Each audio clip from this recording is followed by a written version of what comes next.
सध्या राज्याच्या राजकारणात एका गेमची चर्चा आहे ती म्हणजे जंगली राणी.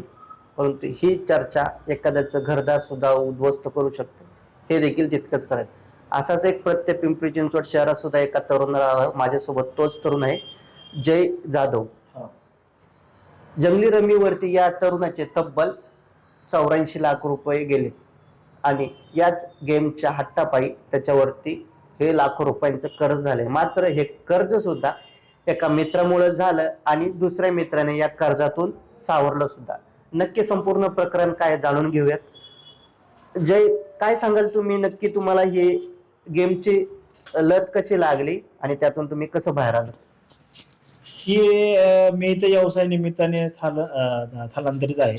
तरी हा व्यवसाय माझा असताना माझे एक मित्र आहेत वाशिंबे गावचेच जुडे, म्हणजे करमाळा तालुक्यात, सोलापूर जिल्ह्यात करमाळा तालुक्यात वाशिंबे गाव आहे. तिथला माझा एक सहकारी जोडीदार आहे, म्हणजे वर्गमित्र आहे. तर वर्गमित्राने मला एक दिवशी कॉल केला आणि म्हणला, अरे अशी एक प्रकारची लिंक आहे आणि एक गेम आहे, तू ते गेम मध्ये खेळ आणि थोडेफार पैसे इन्व्हेस्टमेंट करून चांगले पैसे मिळतील. तर त्यावेळेस थोडं बाहेर असल्यामुळे वेळ होता माझ्याकडे, मग मी तो गेम चालू केला. गेम करत असताना मी सुरुवातीला त्याच्यामध्ये 5,000 रुपये अमाऊंट टाकली. 5,000 अमाऊंटचे माझे हळूहळू करीत ही अमाऊंट माझी वाढत गेली.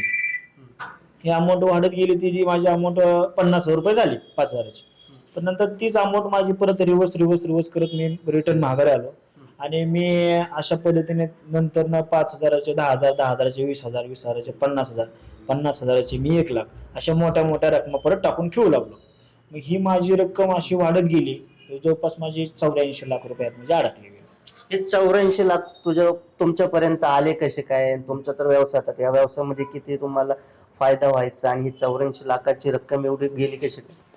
आता ही माझी काय शेती होती, मी ती शेती काय घाण ठेवून, परत गाड्या घाण ठेवून माझ्या स्वतःच्या वैयक्तिक, आणि माझं प्लॉटिंगचा व्यवसाय असल्यामुळे माझं फ्रेंड सर्कल जे होतं ते चांगलं होतं. मग माझे कुणी जोडीदार, कुणी 1,00,000, कुणी 2,00,000, कुणी 5,00,000 अशी मला अमाऊंट देत गेली आणि मी ती अमाऊंट ह्याच्यामध्ये वायपळ घालत गेलो. असा प्रकार झालेला आहे. म्हणजे गेमच्या व्यसनापायी तुम्ही कर्जबाजारी झालात, परंतु यातून तुम्हाला काय फायदा झाला का? एवढे पैसे आतापर्यंत गेले होते, काय आशा होती का ते पैसे परत मिळतील? नाही, मला फायदा तर काही नाही झाला, पण माझ्या 3 गोष्टी व्हायला गेल्या. एक वेळ गेला, शारीरिक, मानसिक, आर्थिक, ह्या तिन्ही गोष्टीच माझं नुकसान झालेलं आहे.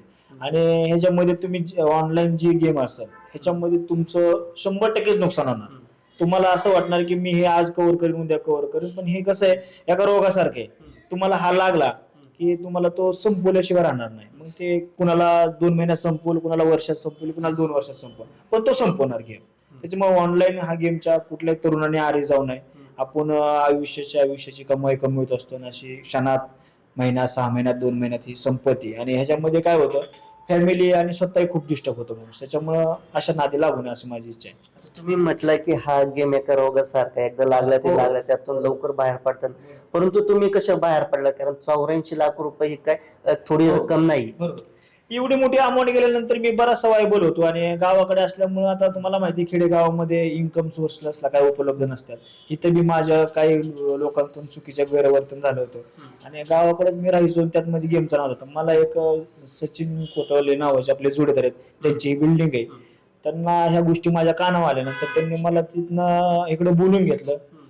बऱ्याचशा गोष्टी त्यांनी सांगितल्या की बाबा तू काय काळजी करू नको, जे झाले ते झाले, आपण आपले जोडीदार तुला पैसे देणार, आपण त्यांना सविस्तर सांगू बाबा पैशाला थोडं थांबा, आपण मागे पुढे करून तुमचे पैसे देऊ. पण मी इथे राहिलो, मी टिकलो, काम केलं, व्यवसाय केला, तर तुमचे पैसे तुम्हाला मिळतील. अशा गोष्टी त्यांनी मला सहकार्य केलं, आणि त्यांनी मला थोडं आर्थिक त्यांच्या बाजूने सहकार्य केलं, आणि आज मी परत माझ्या जागेवरती, माझ्या कामावरती, आणि मी परत उभा राहिलेलो आहे. आज मी जवळपास 84 लाखातनं एक 20-22 लाख रुपये माझे फक्त देणं राहिलेले लोकांचे, आणि ते बी मी आता एवढ्या महिन्याभराच्या आसपास लोकांचे पैसे देऊन की टाकले. जे देणेकरी ज्यांच्याकडून तुम्ही पैसे घेतले होते, सावकार असतील किंवा अन्य कोणी असेल, त्यांचे तुम्हाला काय फोन वगैरे येतात? त्यांना तर माहित झालं असेल तुमचे पैसे गेम मध्ये गेले. हो, त्यांना माहित झालं, पण मला कुठल्याही प्रकारचे कुठल्याही व्यक्तीने टॉर्चर केलेलं नाही, कुठलीही व्यक्ती बोललेलं नाही. उलट अशी लोक मला भेटली की मला आयुष्यात मी त्यांचं खूप ऋणी, की त्यांनी कळल्यानंतर एकही शब्दाने मला दुखवलं नाही. त्यांनी सांगितलं ठीक आहे, झाले, आणि त्यांना विश्वास होता की तू कव्हर करशील, यातनं तू बाहेर पडशील, तू फक्त बाहेर पड पहिल्यांदा. त्यांचं एकच म्हणणं होतं, तू हे सोडून दे, तू वर्ष 6 महिन्यात तू बाहेर पडशील, हा त्यांचा विश्वास होता. आणि मी त्या विश्वासाप्रमाणे आतापर्यंत पाऊल टाकत आलेलो आहे. आज 1 महिन्याभराच्या आसपास मी हे सगळं बाहेरनं बाहेर पडेल. या गेमच्या व्यसनातून कोणी सुद्धा सुटलं नाही. आताच आपण एक विधान भवनामध्ये एक व्हिडिओ पाहिला की कृषी मंत्र्यांच्या हातातील जो मोबाईल, त्या मोबाईल मध्ये हा गेम दिसतोय. काय वाटतं एकंदरीत पाहिलं? नाही, आता हे पाहता मला अतिशय दुःख वाटतंय. आता मला बी सांगणं बरोबर वाटत नाही, पण एखाद्या जबाबदार व्यक्तीने असं कृत्य करणं म्हणजे आता कृषी मंत्री म्हणजे खूप मोठा देशाचा एक मोठा भाग आहे कृषी खातं. म्हणजे आज एवढं मोठं खातं त्यांच्याकडे असताना त्यांनी अशी गैरवर्तणूक करणं चुकीचं आहे. आज तुम्ही विधान भवनामध्ये शेतकऱ्यांचे अनेक प्रश्न आहेत. आत्महत्या करतात शेतकरी, त्यांच्यावरती कर्ज आहे, त्यांच्यावरती पिकांना भाव नाही.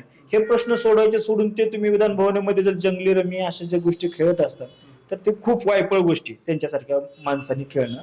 आणि जर ह्याचा प्रभाव काय होतो की परत तरुणांवरती पडतो. त्यांना वाटतं की याला हे कृषी मंत्री सारखे लोक खेळतात, म्हणजे ह्याचा अर्थ ही गोष्ट ट्रस्ट आहे, ही गोष्ट खरी.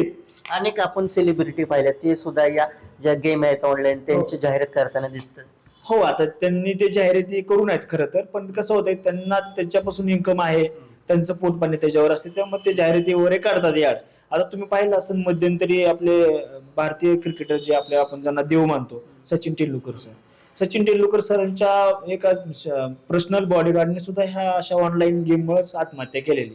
त्याच्यामुळे लोक खूप पावलं उचलतात. आणि असे काही काही आयटी मधले लोक आहेत ज्यांना 2-2 कोटीचं 1-1 कोटीचं पॅकेज आहे, पण ते सुद्धा अशा गोष्टीच्या आहारी पडले आणि अख्खं कुटुंब संपून गेलेले त्यांचं.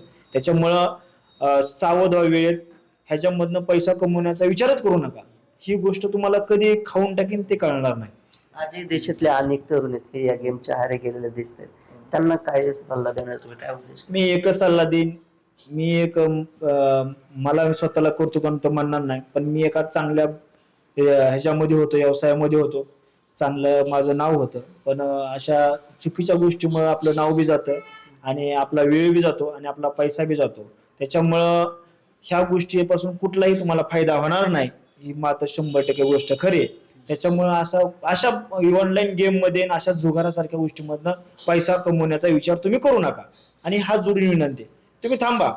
तुम्ही अशा गोष्टीमध्ये कष्ट करा, मार्केटमध्ये नोकरी करा, व्यवसाय करा, धंदे करा. त्यातनं तुम्ही जे 1000 कमवायचं बघता तिथं 500 कमवा, पण चांगल्या मार्गाने कमवा.